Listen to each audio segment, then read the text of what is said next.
In this section, we're going to talk to you about how to develop a hide like a rhino. So, an exercise.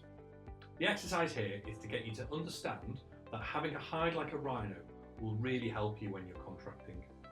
Let me start with a bit of background info for you, which I thought was fascinating and explains a lot, in my head anyway. So, in 2005, the National Science Foundation published an article regarding research about human thoughts per day. It found that the average person has about 50,000 to 60,000 thoughts every single day. Of those thoughts, 80% are negative. Wow, our brain really does have it in for us. And it doesn't stop there. 95% are exactly the same repetitive thoughts as the day before, and about 80% are negative. This also reveals how our bodies respond to the way we think, feel and act. For example, when we feel anxiety, our bodies tell us that something isn't right, e.g. high blood pressure, stomach ulcer, etc. One of the most profound things I heard on a course is that you don't always have to listen to all of those thoughts. Let me just repeat that for you. You don't have to listen to every thought that you have. Our thoughts come and go through our brain like a river. Thoughts come bobbing down the river, and you can either just let them drift past without listening to them, or you can let them carry on. So, let me give you another bit of interesting background info. Has anyone heard of the book The Chimp Paradox? The Chimp Paradox is a book by Dr. Steve Peters. You might have heard of him, got involved with people like Ronnie O'Sullivan, the British cycling team, etc. Sports psychologist, and has written the interesting text, Chimp Paradox. So in the Chimp Paradox, he talks about the prefrontal cortex and the limbic brain. The prefrontal cortex is what makes us human. This is where your logic and intelligence sit. The limbic brain, this is your prehistoric chimp brain, where things like your fight or flight response sit. So, let me give you an example. Your prefrontal cortex says, I shouldn't have another drink, I've got work in the morning. Your inner chimp, your limbic brain says, okay, I'll have another one. It's important to note that you'll never defeat your chimp in a straight fight, and understand that sometimes your chimp will go ape and start rattling all the bars, generally making a right racket. You need to understand how to chill it out, feed it a banana. So, we all get those emails, for example, that send us into a frenzy. Some cheeky upstart boss or colleague has written something to you that, in true keyboard warrior style, they basically don't have the guts to say to your face. And your gorilla is now on the warpath. Should you, A, email in haste and repent at leisure, or B, chuck your gorilla a banana and leave it in your inbox, wait, reflect, remove the emotion out of it, and let your robot brain take care of it in a calm and logical fashion? In my opinion, to be a successful contractor, the answer is B. Because you are now a logical contracting machine, sent back from the future to deliver work on time, on budget, and to the great satisfaction of the client. Not a Neanderthal chimp man hanging out the bottom of the pyramid. That's the person that sent the email in the first place. You need to become a student of psychology and mindfulness in order to best position yourself as a successful contractor. You don't need to be an expert, you just need to be 10% better than your competitors. So, in summary, if you train your mind to be calm in any situation, you have a tremendous advantage.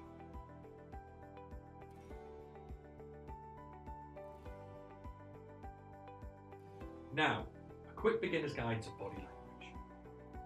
People judge us on our non-verbals, and let's face it, we judge them back. We tend to forget though the other audience that's influenced by our non-verbals, and that's ourselves. We are also influenced by our own non-verbals. That means that our thoughts and our feelings impact our physical presence, which is in turn judged by others. But can we make our physical presence change our thoughts and our feelings? I'm going to do another quick exercise now. The aim of this exercise is to get you to understand the basics about body language and how this can help in stressful situations, like, for example, your first day on a new contracting job. By the end of this session, you'll understand the concept of how your mind can influence your body. We're not going to bore you with the basics of body language. I'm sure you've experienced this in one shape or form and understand the basic statistics of a first impression are 55% visual, 38% tone and 7% what you actually say. We know that it's probably not a good idea to go into an interview grumpy versus smiling, and we know that when challenged, crossing our arms doesn't come across that well. So, why does this matter in context? One of the things I found when moving from being permanently employed to a contractor was awareness of my self-confidence and how I portrayed myself to others. I was in an unusual environment. Even though I knew the job, I may have even known the people, I was somewhere and doing something new. There's an unsaid pressure on yourself to have to know what you're doing when you're a contractor, being paid a high day rate. You don't want to be crying in the toilets on your first day, and while some of this relates to hide like a rhino, there are a few other tips that can help you through this process, particularly when you're outside of the norm. I'm not a body language expert, so I'm going to hand over to somebody who is. It's a lady called Amy Cuddy, a social psychologist speaking at a TED Talk.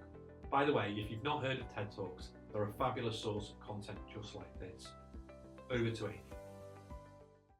So I want to start by offering you a free, no-tech life hack.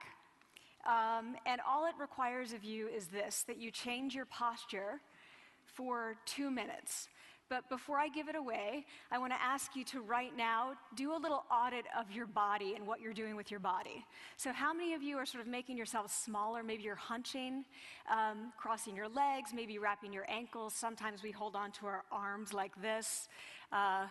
Sometimes we spread out. I see you.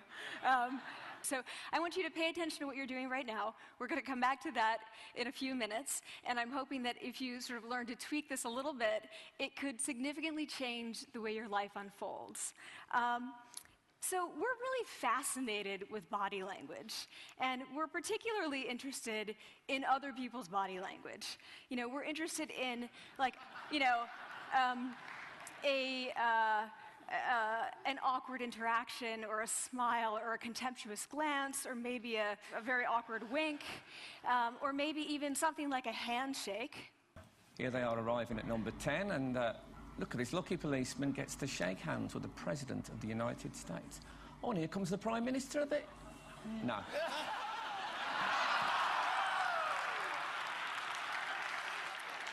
So a handshake or the lack of a handshake can have us talking for weeks and weeks and weeks, even the BBC and the New York Times. So obviously, when we think about nonverbal behavior or body language, but we call it nonverbals as social scientists, it's language. So we think about communication. When we think about communication, we think about interactions. So what is your body language communicating to me? What's mine communicating to you?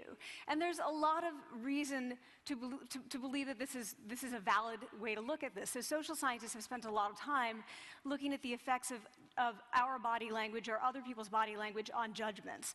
And we make sweeping judgments and inferences from body language. And those judgments can predict really meaningful life outcomes like who we hire or promote, who we ask out on a date. For example, Nalini Ambady, a researcher at Tufts University, shows that when people watch 30-second soundless clips of real physician-patient interactions, their judgments of the physician's niceness predict whether or not that physician will be sued. So it doesn't have to do so much with whether or not that physician was incompetent, but do we like that person and how they interacted? Even more dramatic, Alex Todorov at Princeton has shown us that judgments of political candidates' faces in just 1 second predict 70% of US Senate and gubernatorial race outcomes. And even, let's go digital, emoticons used well in online negotiations can lead you to claim more value from that negotiation.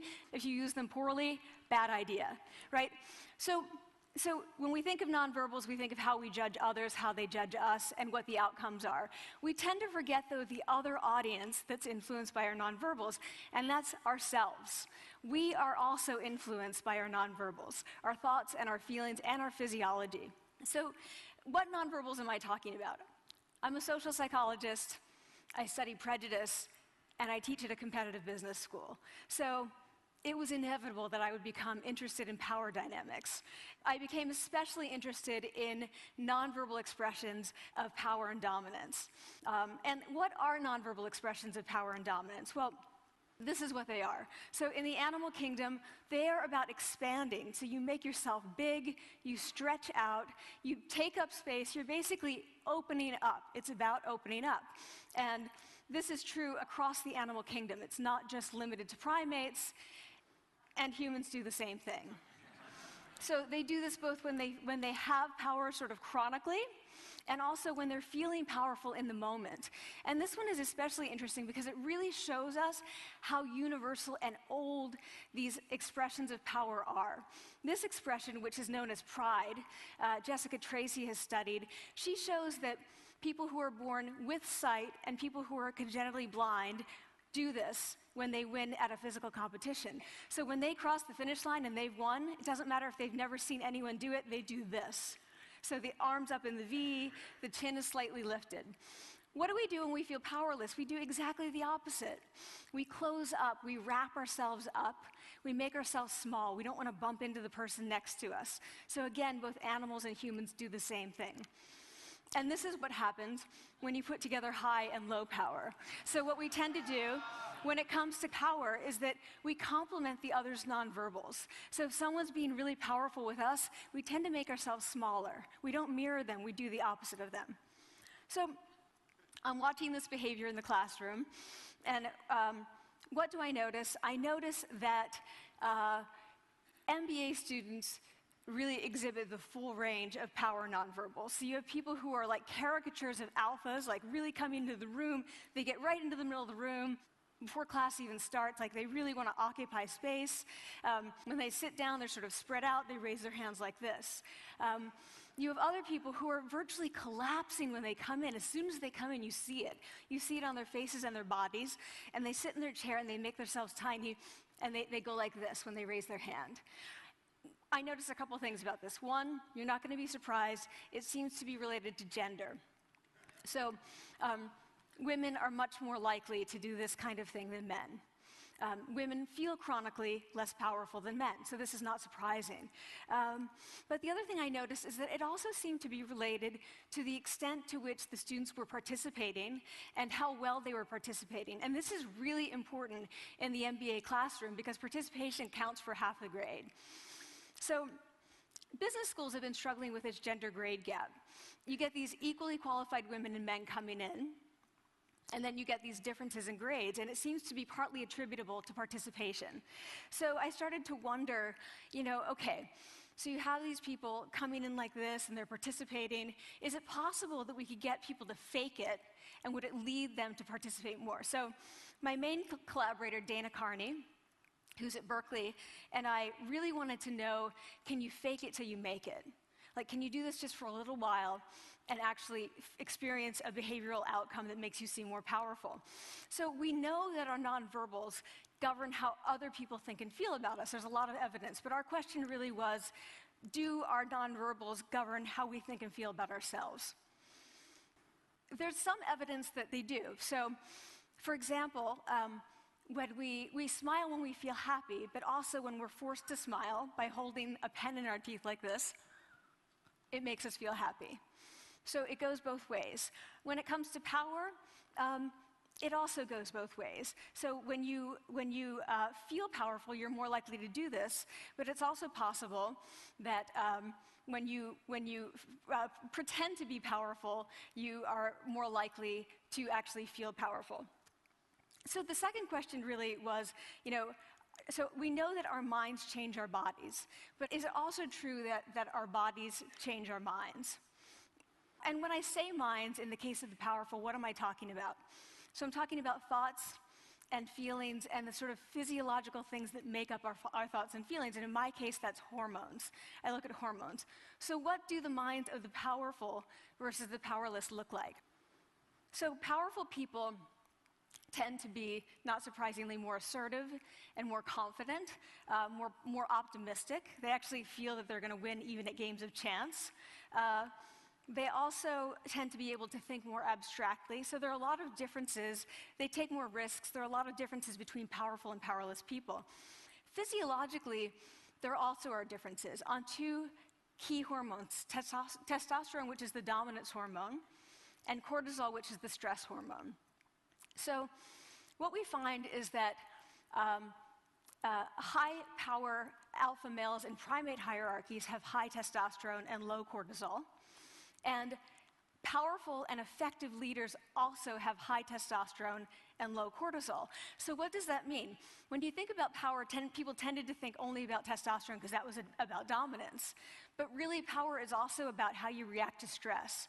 So do you want the high-power leader that's dominant, high on testosterone, but really stress reactive? Probably not, right? You want the person who's powerful and assertive and dominant, but not very stress reactive, the person who's laid back. So we know that in primate hierarchies, if an alpha needs to take over, if an individual needs to take over an alpha role sort of suddenly, within a few days, that individual's testosterone has gone up significantly and his cortisol has dropped significantly. So we have this evidence, both that the body can shape the mind, at least at the facial level, and also that role changes can shape the mind.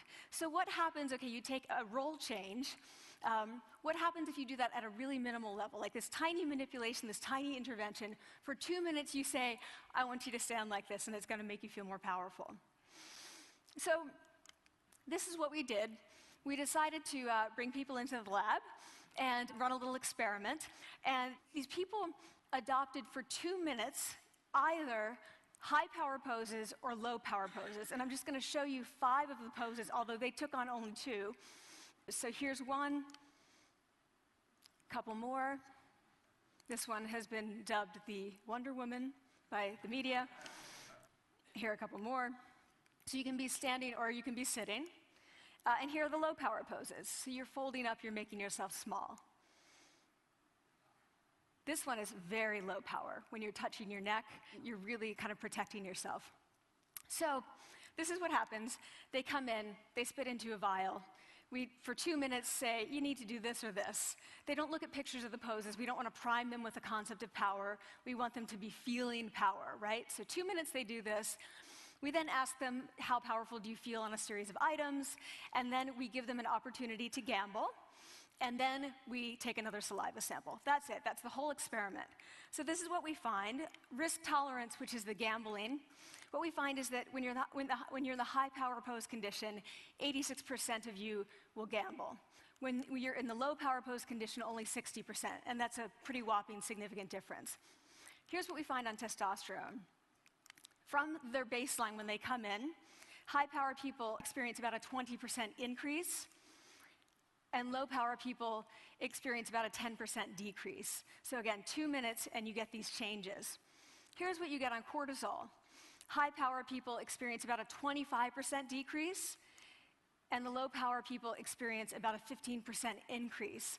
So 2 minutes lead to these hormonal changes that configure your brain to basically be either assertive, confident, and comfortable, or really stress reactive, and feeling sort of shut down. And we've all had that feeling, right? So it seems that our nonverbals do govern how we think and feel about ourselves. So it's not just others, but it's also ourselves. Also, our bodies change our minds. But the next question, of course, is, can power posing for a few minutes really change your life in meaningful ways? So this is in the lab, it's this little task, it's just a couple of minutes. Where can you actually apply this, which we cared about, of course. And so we think it's really what matters, where you want to use this is evaluative situations, like social threat situations. Where are you being evaluated? Either by your friends, like for teenagers, it's at the lunchroom table. It could be, for some people, it's speaking at a school board meeting. It might be giving a pitch, or giving a talk like this, or doing a job interview. We decided that the one that most people could relate to, because most people had been through, was the job interview. So we published these findings, and the media are all over it, and they say, okay, so this is what you do when you go in for the job interview, right?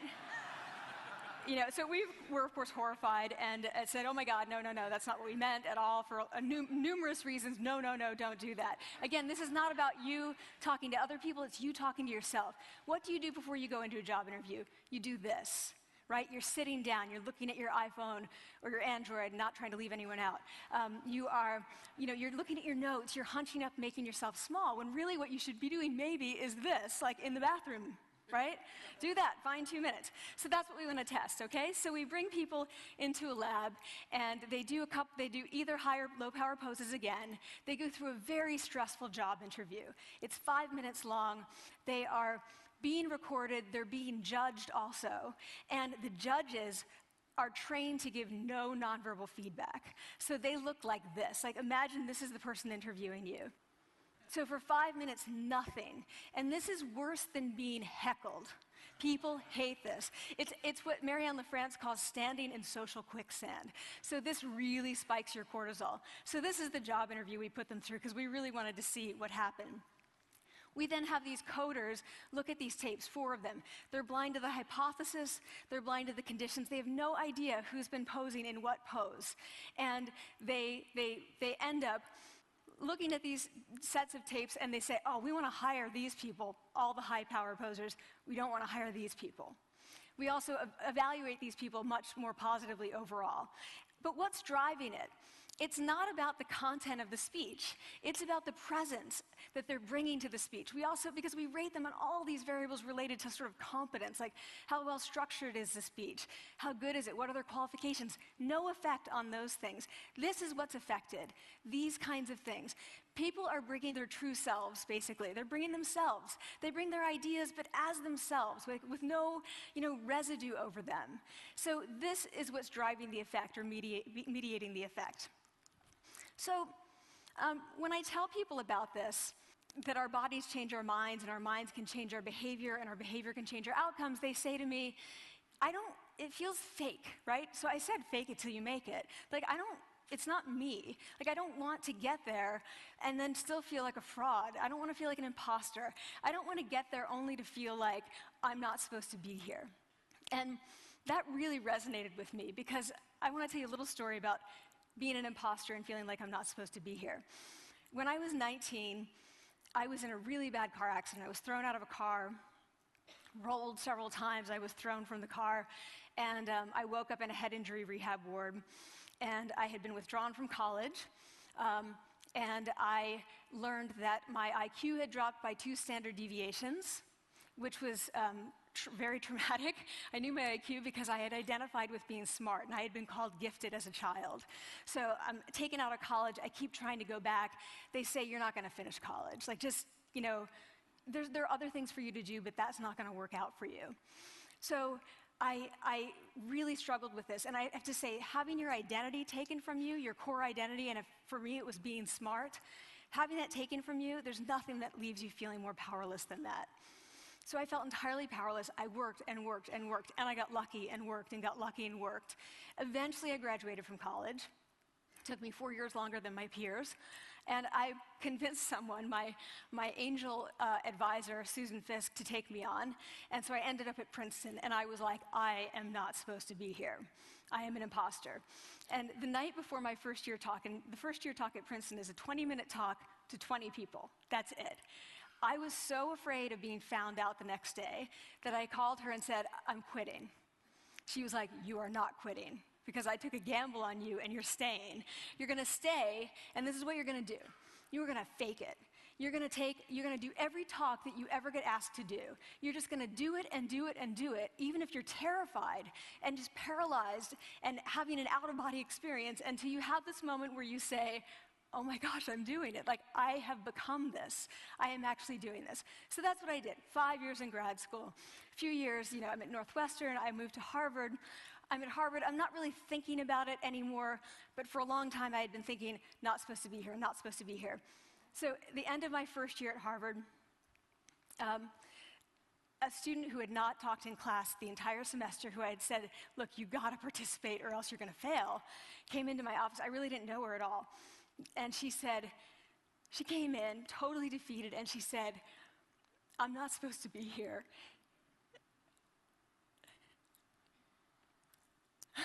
And that was the moment for me because 2 things happened. One was that I realized, oh my gosh, I don't feel like that anymore. I don't feel that anymore, but she does, and I get that feeling. And the second was, she is supposed to be here. Like, she can fake it, she can become it. So he's like, yes, you are. You are supposed to be here, and tomorrow you're gonna fake it, you're gonna make yourself powerful, and you're gonna and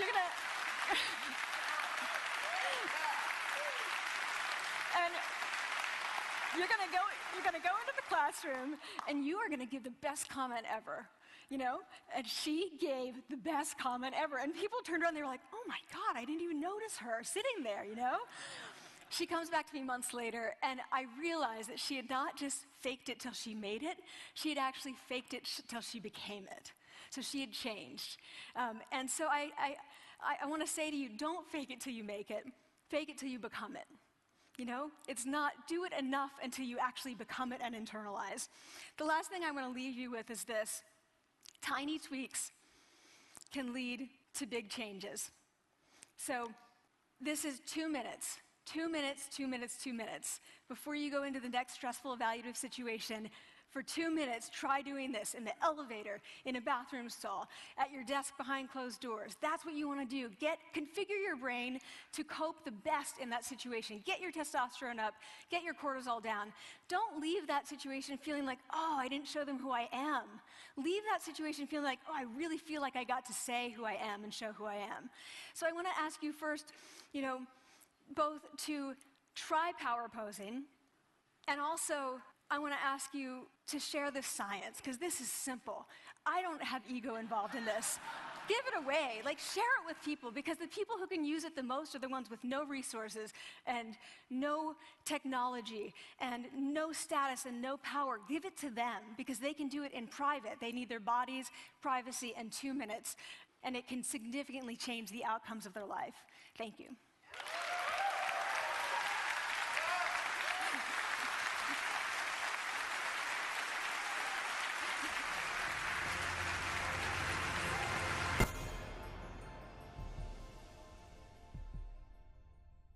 I hope you enjoyed that video. She's brilliant, isn't she? So, to summarise, we're judged by non-verbals. We can change our mind by changing our physical presence. Just use the tips that Amy gave you when you were feeling outside your norm, which you definitely will be when you first go contrary.